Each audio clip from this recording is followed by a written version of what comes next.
विद्या wires limited IPO. आइए इसका complete review करते हैं और जानते हैं क्या इसमें अप्लाई करना सही होगा, लिस्टिंग इन के लिए सही है कि लॉन्ग टर्म के लिए है, जेएमपी क्या चल रहा है, सब कुछ हम डिटेल में यहाँ पे चर्चा करेंगे। तो यहाँ पे शेड्यूल देखते हैं और जानते हैं इसका शेड्यूल क्या रहने वाला है। उसके बाद हम आईपीओ प्राइस देखेंगे कि फेयर है कि गड़बड़ है, क्या कुछ है। तो यहाँ पे आप देखो ओपनिंग की बात करें तो 3 को ओपन होगा आईपीओ और 5 को क्लोज होगा। एक्चुअली 3 दिसंबर को तीन आईपीओ ओपन हो रहे हैं, तीनों मेन बोर्ड बढ़िया बढ़िया आईपीओ है। आइए देखते हैं कि इसका क्या कुछ रहने वाला है। 8 दिसंबर को अलॉटमेंट होने वाला है, ठीक। वही लिस्टिंग की बात करें तो 10 दिसंबर को इसकी लिस्टिंग है। मतलब 3 आईपीओ का सेम ही सब कुछ होने वाला है भाई। मतलब बहुत ही गड़बड़ हो जाता है एक ही दिन जब सब कुछ होने लगता है भाई। एक एक करके आता है तो मजा आता है। फेस वैल्यू की बात करें तो ₹1 पर शेयर इसका फेस वैल्यू रखा गया है। प्राइस बैंड की बात करें तो 48 से ₹52 पर शेयर इसका प्राइस बैंड है। लॉट की बात करें तो 288 का यहाँ पे लॉट रखा गया है। आईपीओ टाइप की बात करें तो फ्रेश और ओएफएस दोनों है। टोटल इशू साइज 300 करोड़ का है, ज्यादा बड़ा आईपीओ नहीं, बहुत छोटा आईपीओ है, जिसमें से फ्रेश 274 करोड़ है। मतलब कंपनी अपने ऊपर बहुत ज्यादा पोर्शन वर्क करने वाली है। केवल 26 करोड़ ऑफर फॉर सेल है, ये तो बहुत ही अच्छा पॉइंट है। बट आईपीओ का साइज बड़ा छोटा है, ये थोड़ा सा निगेटिव पॉइंट है यार।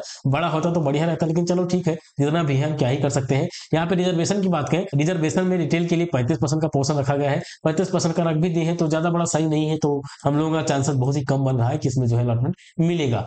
आइए देखते हैं कि एक लॉट के लिए कितना इन्वेस्ट करना होगा। तो एक लॉट के लिए भाई 14,976 रुपए इन्वेस्ट करना होगा। अब आपको जितना भी लॉट लगाना है इसके अकॉर्डिंग कैलकुलेट कर लेना कि आपको यहाँ पे कितना पैसा लगने वाला है। यहाँ पे प्रमोटर्स होल्डिंग की बात करें तो अभी तो यहाँ पे पोस्ट वाला अपडेट नहीं किया गया है। बाकी प्री की बात करें तो 99.91% का जो है होल्डिंग है। बहुत ही इंपॉर्टेंट, बढ़िया बढ़िया होल्डिंग है भाई। और यहाँ पे अब देखते हैं कंपनी करती क्या है, फाइनेंशियल क्या है, ये सब जो है पूरा डिटेल में देखते हैं। और यहाँ पे एक पीडीएम में देखने वाले हैं आखिर इसका जो है सेक्टर वगैरह क्या है। सेक्टर की बात करें भाई तो कॉपर एंड एल्यूमिनियम वाइंडिंग जो वायर होते हैं, ठीक है, प्लस कंडक्टर्स का जो वायर होते हैं, वो सारा कंपनी काम करती है। मेनली कंपनी वायर बनाने वाला काम करती है, समझ में आया। ये सेक्टर क्या होता है, power, mobility, electric vehicle, renewable energy, transformer, motor जैसे इंडस्ट्री के लिए बैकबोन है भाई। सिंपल सी बात है भाई, ट्रांसफार्मर में वायर की जरूरत पड़ेगी, ठीक है। इलेक्ट्रिसिटी, जहां भी इलेक्ट्रिसिटी की जरूरत लगेगी वहां का वायर का काम आ जाएगा, वायर की जरूरत पड़ेगी। तो भाई ये तो बढ़िया पॉइंट है। और यहाँ पे आप देखोगे कि तो इंडिया में इसका ग्रोथ है आने वाले समय में भाई, तगड़ा ग्रोथ देखने को मिलेगा। कंपनी का सेक्टर तो शानदार सॉलिड सेक्टर है भाई। कंपनी के सेक्टर में बढ़िया है, लॉन्ग टर्म ग्रोथ भाई, मतलब बढ़िया ग्रोथ यहाँ पे होने वाली है दोस्त। लॉन्ग टर्म के लिए बढ़िया ठीक ठाक ग्रोथ वाला ये सेक्टर होने वाला है। तो भैया सेक्टर तो भाई मतलब सेक्टर शानदार है दोस्त, सेक्टर में कोई दिक्कत नहीं, सेक्टर शानदार है। यहाँ पे बहुत सारे प्रोडक्ट के उन्होंने नाम लिखे हैं, बट हमें कोई मतलब नहीं पढ़ने का। सेक्टर इंपॉर्टेंट है, सेक्टर बढ़िया है, वही बहुत बड़ा पॉइंट है। बहुत बढ़िया है भाई सेक्टर, ठीक है, सेक्टर से कोई दिक्कत नहीं है। सेक्टर A1 कैटेगरी वाले सेक्टर में आ रहा है भाई, सेक्टर बढ़िया है। और यहाँ पे फाइनेंशियल देखते हैं आखिर इसका फाइनेंशियल कैसा है। रेवेन्यू की बात करें तो 2023 में 1015 करोड़ का रेवेन्यू हुआ था। 2024 में 1188 करोड़ का रेवेन्यू हुआ, रेवेन्यू ग्रोथ देखने को मिला। 24 से 25 की बात करें तो करीब 1491 करोड़ का यहाँ पे रेवेन्यू हुआ है, करीब 25% के अराउंड से यहाँ पे रेवेन्यू बढ़ा है। शानदार रेवेन्यू ग्रोथ देखने को मिला है। प्रॉफिट की बात करें 2023 में 21 करोड़ का प्रॉफिट हुआ, 24 में 25 करोड़ का हुआ, 24 से 25 के बीच 40 करोड़ का यहाँ पे प्रॉफिट हुआ, करीब 59% के अराउंड यहाँ पे जो है प्रॉफिट बढ़ा है। शानदार प्रॉफिट ग्रोथ देखने को मिला है। नेटवर्क देखोगे तो नेटवर्क लगातार बढ़ रहा है भाई, नेटवर्क बढ़ रहा है। इबिडा भी यहाँ पे जो है ठीक ठाक है। इबिडा 64 करोड़ का 2025 के अराउंड 64 करोड़ का यहाँ पे इबिडा है। 24 से 25 में ठीक ठाक जंप देखने को मिला है। टोटल बोरो की बात करें तो 162 करोड़ के अराउंड टोटल बोरो है। आइए देखते हैं बोरो मैनेज करने लायक है कि नहीं, और देख लेते हैं। मुझे लगता है जहां तक मैनेज करने लायक है, बट फिर भी देख लेते हैं। यहाँ पे डेट इक्विटी देखो 0.88 का है। डेट इक्विटी भाई 0.5 से कम होता है, 0.5 होता तो बेहतर रहता, बट चलो ठीक है, 1 से कम है तो ठीक ठाक है। चलो मैनेज करने लायक है भाई, चलो कोई दिक्कत नहीं है। आने वाले समय में सारी चीजें कम हो जाएंगी, कोई दिक्कत वाली बात नहीं है। आरओई की बात करें 24.5% का शानदार, आरओसी भी ठीक ठाक है। पेट मार्जिन भाई 2.74% का है, और ज्यादा होता 10% के अराउंड होता है, उससे ज्यादा होता तो बेहतर रहता है। थोड़ा सा भाई निगेटिव पॉइंट है, कम है। रिटर्न ऑन नेटवर्थ की बात करें 24.57% का है, ठीक ठाक है। इबिडा मार्जिन 4.32% का ही है, चलो ठीक ही है। ईपीएस की बात करें 2.27 का है, P23 के अराउंड है। अभी इसका जरूरत पड़ेगा, अभी मैं जब पेयर कंपेरिजन करूंगा तो वहां पे जरूरत पड़ेगी, तो वहां पे अभी पेयर कंपेरिजन करते हैं। उससे पहले यहाँ पे हम देख लेते हैं आखिर इनके जो है ऑब्जेक्टिव क्या है। तो ऑब्जेक्टिव में आप देखोगे तो ये कुछ इनके ऑब्जेक्टिव में देखोगे तो नए प्रोजेक्ट के लिए कुछ अपना खर्चा करने वाले हैं 140 करोड़ का। वहीं यहाँ पे आप देखो बोरो कम करने वाले हैं, 100 करोड़ का बोरो भी चुकाने वाले हैं। तो ये बहुत ही पॉजिटिव पॉइंट है भाई, पॉजिटिव पॉइंट है दोस्त, बढ़िया पॉइंट है। और यहाँ पे पीयर कंपेरिजन करते हैं, यहाँ पे पीयर वाले क्लिक कर देता हूँ और देखते हैं भाई पीयर में कहाँ सस्टेन कर रहे हैं। यहाँ पीयर में आप देखोगे भाई, तो पीयर में आप देखो यहाँ पे 4 लोग नाम, 3 मतलब इनके 3 पेयर यहाँ पे नाम लिखा है, और उसके कंपेरिजन करते हैं। विद्यावास का नेट एसेट वैल्यू 10.4 का है, और वहीं पे राम रत्न वायर का भाई 110 का है भाई। वही अपार इंडस्ट्री का 1121 का है, मतलब 1121 का। कितना शानदार अपार इंडस्ट्री का है, रिटर्न ऑन नेटवर्थ देखोगे तो अपार इंडस्ट्री का 18 का है, वहीं अपने विद्यावास का देखो भाई 24.57% का है। मतलब अपने विद्यावास बहुत ज्यादा रिटर्न ऑन नेटवर्थ है, ठीक ठाक यहाँ पे ग्रोथ देखने को मिल रहा है। आने वाले समय में ऐसे ही ग्रोथ रहता है तो बढ़िया कंपनी आगे जा सकती है, बहुत बढ़िया जो है स्ट्रॉन्ग परफॉर्मेंस दिखा सकती है।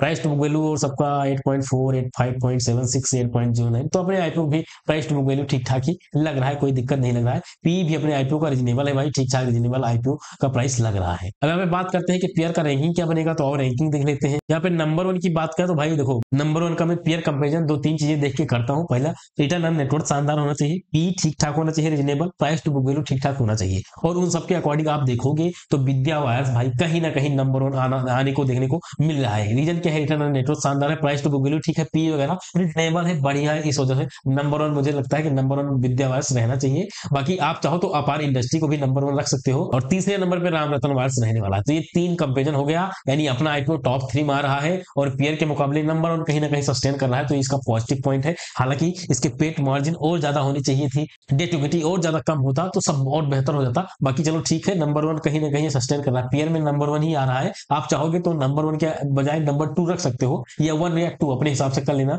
बट मेरे अकॉर्डिंग नंबर 1 रहना चाहिए। अब फंडामेंटल की बात करते हैं तो फंडामेंटल इसका ऑलमोस्ट स्ट्रॉन्ग है दोस्त, गुड से ऊपर है और स्ट्रॉन्ग से थोड़ा सा कम है। रीजन क्या है, पेट मार्जिन और ज्यादा होता तो बेहतर हो जाता। बाकी चलो ठीक है, ऑलमोस्ट स्ट्रॉन्ग है तो ठीक ठाक है। लॉन्ग टर्म के लिए रिस्की है थोड़ा सा, बट रिस्क कोई लेता है तो ले सकता है। और यहाँ पे हम जीएमपी देख लेते हैं, उसके बाद हम कुछ डिसीजन पे आएंगे। यहाँ पे जीएमपी देखोगे 60 का जीएमपी चल रहा है, तो 60 का जीएमपी यहाँ पे चल रहा है, करीब 15.38% का यहाँ पे जीएमपी चल रहा है। इससे पहले जीएमपी आई थिंक 60 का ही आई थिंक था, और अभी भी 60 चल रहा है, 15% के अराउंड जीएमपी है, तो सॉलिड जीएमपी चल रहा है। बट जीएमपी आने वाले दिन हो सकता है घट जाए, जो भी हो जाए, सारा अपडेट आपको हमारे टेलीग्राम और व्हाट्सएप वगैरह पर मिलता रहेगा, और इस चैनल पे शॉर्ट के माध्यम से आता रहेगा। तो इस चैनल को सब्सक्राइब कर लीजिए, टेलीग्राम को भी ज्वाइन कर लीजिए, ताकि सारा अपडेट आपको कोई भी शेयर की जानकारी हो, सब कुछ वहां पे मिलता रहता है। बात करते हैं इसमें अप्लाई करना है कि नहीं करना है, क्या कुछ करना है। तो देखो भाई, इस आईपीओ में आप चाहो तो लिस्टिंग गेन के लिए, चाहो तो लॉन्ग टर्म के लिए, दोनों के लिए यहाँ पे व्यू बन रहा है। लॉन्ग टर्म के लिए थोड़ा सा रिस्की रहेगा, थोड़ा सा माइनर सा रिस्की रहेगा। तो यदि आप थोड़ा सा रिस्क लेना चाहते हो, इस सेक्टर में इन्वेस्ट करना चाहते हो, तो आपके लिए बेस्ट ऑप्शन हो सकता है। फिलहाल मैं क्या करने वाला हूँ, मैं अपना व्यू बता दे रहा हूँ। मैं इस आईपीओ को एज ए लॉन्ग टर्म, एक लॉट केवल लॉन्ग टर्म के लिए यहाँ पे होल्ड करने वाला हूँ, बाकी का लॉट लिस्टिंग गेन के लिए लगाने वाला हूँ। लिस्टिंग गेन के लिए कब लगाऊंगा, तो सिंपल सा मेरा फंडा है भाई, यदि इसका लास्ट डे 5 दिसंबर को इसका 3-4 बजे जीएमपी 10% से ऊपर रहता है दोस्त, 10% से ऊपर जीएमपी रहता है, तो इसमें भाई लिस्टिंग गेन के लिए और प्लस में एक लॉट लॉन्ग टर्म के लिए यहाँ पे इन्वेस्ट करने वाला हूँ। बाकी यहाँ पे कंपटीशन टफ रहेगा, मिलता है कि नहीं मिलता वो अलग मसला है। बाकी यदि मुझे एक लॉट मिलता है तो एक लॉट को मैं इसको कंप्लीटली होल्ड करने वाला हूँ, लॉन्ग टर्म के लिए होल्ड करने वाला हूँ। लिस्टिंग गेन के लिए तो मेरा जब 2 लॉट रहेगा, 3 लॉट रहेगा, तो उसमें लिस्टिंग गेन के लिए सोचा जाएगा। बाकी यदि एक ही लॉट मिलता है तो लॉन्ग टर्म के लिए रहेगा, या 2 लॉट मिल जाता है तो 2 लॉट मिल जाएगा भाई, तो एक लॉट बेच दूंगा, एक लॉट होल्ड कर लूंगा। 3 लॉट मिलता है तब भी 2 लॉट बेचूंगा, एक लॉट होल्ड करूंगा। ठीक है, बाकी लिस्टिंग के दिन डिसाइड होगा मैं क्या करने वाला हूँ। लिस्टिंग स्ट्रेटेजी का वीडियो लाऊंगा, वहां पे बताऊंगा मैं पर्सनली क्या करने वाला हूँ, और आप क्या कुछ कर सकते हो, क्या सोच सकते हो, वो सारा कुछ डिस्कशन होगा, डोंट वरी, सब कुछ आएगा। फिलहाल आज की वीडियो में समाप्त करते हैं, और ऐसे शानदार कंटेंट के लिए चैनल को सब्सक्राइब करिएगा। मिलते हैं अगले वीडियो में, तब तक के लिए जय हिंद, वंदे मातरम।